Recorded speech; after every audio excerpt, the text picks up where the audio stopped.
Trains work best when they have tracks to travel on. It's steel on steel that allows trains to pull such heavy loads so quickly in the first place, so you'd think that driving a locomotive off-road would be a terrible idea, and you'd be somewhat correct. But that didn't stop some engines from finding a way of running without rails. Logging locomotives had to tackle some pretty tough terrain. Steep grades, bumpy ground, and mud are all difficult enough to traverse, never mind having to lay rails for engines to run on too. Laying rails was essential, however, for some logging companies, as it meant they could move lumber all year round instead of having to wait for winter. Companies that couldn't afford rails or logged in areas where laying rails was impractical or even impossible had no choice but to wait for winter so they could load their lumber onto sleds and have teams of horses pull them. Horses, however, could only pull so much weight, and it would take several horses just to pull one fully loaded sled. Not only that, but when going downhill, it was very difficult to keep control of the heavy lumber sleds, often leading to accidents. Ideally, what these loggers needed was something with the same power as a locomotive that could run on regular ground. Traction engines were used by some companies, but they weren't always reliable in mud or heavy snow. Then one day, a chap by the name of Alvin Lombard came along. While discussing ideas with his colleague Johnson Woodbury, Woodbury told Lombard of an idea he had for an off-road machine that could help drag lumber sleds in winter, but didn't have the money or resources to put together a prototype.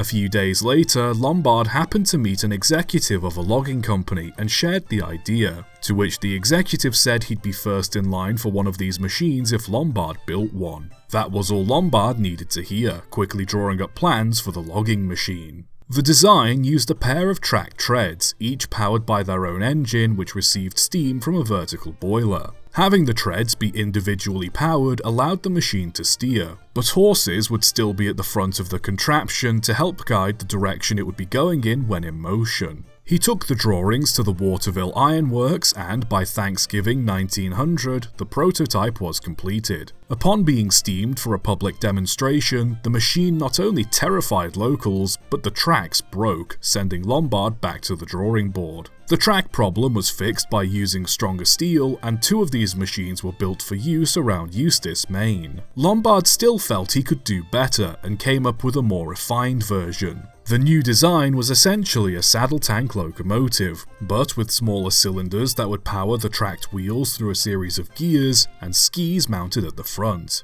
The skis could be turned, allowing the machine to steer on its own without the need for horses to guide it, and could also be swapped out for wheels, allowing it to run on roads. The first of these new, refined log haulers was sold in 1903, proving to be an instant success. The saddle tank helped put more weight on the engine's tracks, giving it better traction. They could run just as well on wood or coal, and their water tanks could be refilled easily by either pumping water from nearby ponds, or in winter by shoveling snow into the tank. Where once between 4 and 8 horses were needed to pull one heavy sled, only one log hauler was needed to pull several sleds at once. Later haulers were recorded being able to pull 12 sleds in ideal conditions, with the record for the longest train pulled by a single hauler being 24 sleds long. Operating a log hauler required a team of 3 to 4 people. A driver and fireman would reside in the rear cab, keeping pressure in the boiler and driving the engine, while a steersman would be sat at the front steering. Some crews also had a conductor who acted as a brakeman and kept an eye on the sleds during transit, though sometimes this job was handled by the driver instead. Without doubt, the one with the hardest job was the steersman, especially in winter. While the driver and fireman got to stay cozy in the cab, the steersman was at the front of the engine, usually exposed to the elements while having to turn a cold metal wheel. The only thing they could do to fight off the cold was bundle up, but even then sparks from the engine's funnel were known to set their clothes on fire if they weren't careful. Many better off steersmen would buy leather clothes to wear while driving to keep themselves from being ignited. Some companies modified their haulers by building a small shelter on the front of them to provide some protection for the steersman, but this not only limited their field of view, but also made it much harder for them to jump clear should the hauler crash or tip over. And boy, did they do that a lot. It was common practice for many logging companies to establish roads going downhill from logging sites to woodyards, as it was next to impossible to pull the heavy timber up even shallow hills. Because of this, most log haulers would have to pull sleds downhill, and the weight of the sleds combined with the hauler's lack of brakes often led to them skidding down hills, turning too sharp and jackknifing their loads, or straight up sliding into a ditch and rolling onto their side.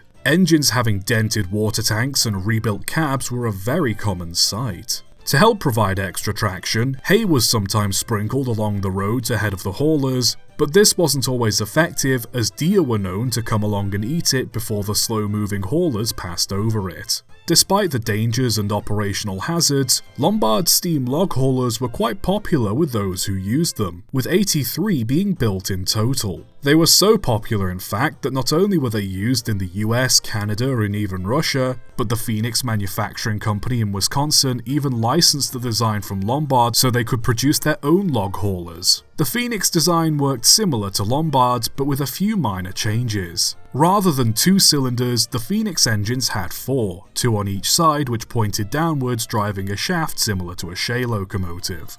The other main difference is that the Phoenix engines kept their water in well tanks mounted under the boiler, as opposed to saddle tanks like their Lombard counterparts. Aside from that, both machines were quite similar in performance and handling, though Phoenix went on to build over 200 of their haulers. As amazing as these logging locomotives were, times changed and other machines took their spot in the limelight, namely bulldozers. Thanks to bulldozers, it was easy to make a relatively level and rugged road through forests, making it easier to lay rails or allow newer trucks to access logging sites. Not only were these roads much safer than pulling logs via sled, but also allowed companies to move logs all year round. While Lombard's machines could work all year round, they still needed the ground to be frozen solid and covered in ice and snow to move logs effectively. Lombard tried to build new haulers with both petrol and diesel engines as times changed, but these weren't as powerful as the original steam designs and ultimately couldn't keep up.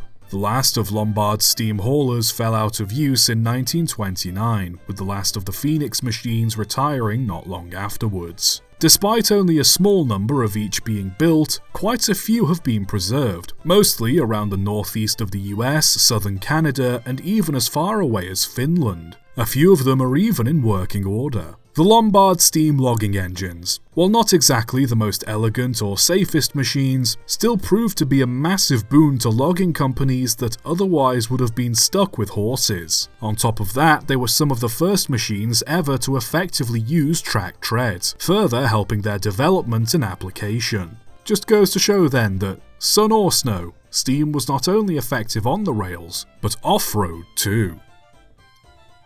Subscribe for more.